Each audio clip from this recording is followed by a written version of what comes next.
এই দুই প্রতিভা আপনার নিয়ন্ত্রণে আসলে পুরুষকে নাকে দড়ি দিয়ে ঘোরাতে পারবেন।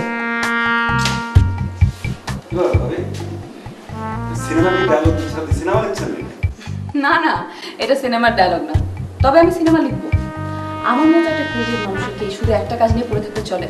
সেটা তো অবশ্যই, আপনার মতন ক্রিয়েটিভ মানুষ মুখ কম দেখছি। কি করে দেখবে, আমার ডুপ্লিকেট তো আর কেউ নেই। ও হ্যাঁ, এটা হচ্ছে আমার লেকচার শিট। কিসের লেকচার শিট? কেন তুমি জানো না? তোকে বলাই হয়নি, আমি একটা নতুন প্রজেক্ট শুরু করছি, একটা বিউটি কেয়ার সেন্টার। বাহ, মহা ক্রিয়েটিভ কাজ। I know. নিশ্চয়ই ইনোভেটিভ কিছু করছেন। ঠিক বুঝতে পারলাম না। না মানে আপনি সেটা নিয়ে অনেক পড়াশোনা করেছেন, নতুন কিছু করবেন। আমার তো এই ব্যাপারে কোনো পড়াশোনা নেই। তোমার পড়াশোনা দিয়ে আমার কি হবে? না, এটা ক্রিয়েটিভ কাজের সাথে আমি জড়িত থাকলে ভালো হবে না? হ্যাঁ, নট আ ব্যাড আইডিয়া, কিন্তু তাহলে তো আগে তোমাকে ব্রিফ করতে হবে। শোনো, আমি একদম নতুন ফরম্যাটে বিউটি কেয়ার সেন্টার শুরু করবো। এখানে শুধু মেয়েদেরকে রূপচর্চা বিষয়ে জ্ঞান দেওয়া হবে না, এর সাথে সাথে মেয়েদেরকে আমি সংসার কিভাবে নিয়ন্ত্রণে রাখা যায় সেটাও শেখাবো। প্লাস হাজবেন্ডকে কিভাবে বসে রাখতে হয় সেটার ব্যাপারে আমি টিপস দেবো। একবার ভেবে দেখো, কত নিরীহ সরল মেয়ে প্রেম করে ধরা খায়। আপনি জানেন এরকম ছেলে আছে 12টা মেয়ের সাথে একসাথে প্রেম করে, কিন্তু কখনো বিয়ে করে না ওদেরকে। ইউর রাইট, আমি এই ব্যাপারে তো একদম চিন্তা করিনি। মেয়েদেরকে এই বিষয়ে জ্ঞান দিতে হবে, তাদেরকে হেল্প করতে হবে, কিন্তু কিভাবে? আমার মাথায় কিছু আসছে না, তোমার কি কোনো আইডিয়া আছে? আপাতত নেই, তবে আমি এই ব্যাপারে একটা প্রজেক্ট প্রপোজাল করে আপনাকে দিতে পারি। হ্যাঁ, সেটাই ভালো হবে, কারণ তুমি যদি আমাকে ওটা না দাও তাহলে তো আমার বিউটি কেয়ার সেন্টার একদম ইনকমপ্লিট থাকবে।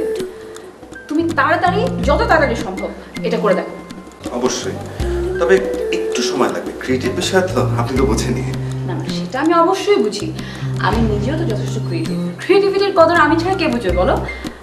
টেক ইউর টাইম, যখন জিনিসটা হবে তুমি আমাকে দিয়ে দেবো। আচ্ছা, আর একটা কথা, আমি কিন্তু আমার এই বিউটি কেয়ার সেন্টার বাসাতেই করবো এবং এই ড্রয়িং রুমে। কিন্তু আমাকে এখন এটা বলো যে আমি ড্রয়িং রুমটাকে ঠিক রেখে কোন জায়গায় আমার অফিসে সেট আপ করতে পারি? আপনি ড্রয়িং রুমে করবেন, এটা মানে? দেখো ভাই, আমাকে এটা দিয়ে সাত পাঁচ বুঝাও না, আমি ডিসাইড করে ফেলেছি। তুমি জাস্ট আমাকে পারলে হেল্প করো যে আসলে কোথায় টেবিল চেয়ার সেট করলে ভালো হয়।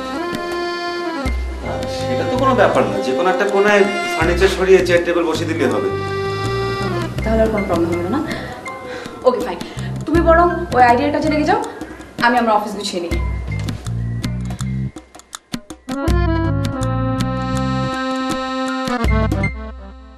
লতিফ সাহেবের গরমে তোমার সামনে আলটিমেটাম দিল না, তার ছেলেরে খুঁজে না বাইর করলে আইজি সাহেবের কাছে যায় বলবে, এটা ভয়ঙ্কর লোক। হ্যাঁ স্যার, এবারে ঠিক কথা কইছি, ওটা আসলে একটা ভয় ভয় লোক। সারা জীবন পুলিশের চাকরি করলাম, চোর বাটপাট ডাহাত বদমাইশ নেতা খেতা কত কিছু দেখলাম, কিন্তু এরকম লোক আমি জীবনেও দেখি না। ভয়াবহ, আর উনি তো ভয়াবহ ভয়াবহ, ওনার ছেলে তো আরও বেশি ভয়াবহ। একদিন হাজতে থাইকা আত্মহত্যার সিদ্ধান্ত নিয়ে ভালো। হ্যাঁ, চিন্তা করে যদি আত্মহত্যা করে আমার কি অবস্থা হবে? স্যার, আমার মনে হয় ওই ছল মরার ছল না, আঙুরে আল্লাহানি ভয় দেখেছি।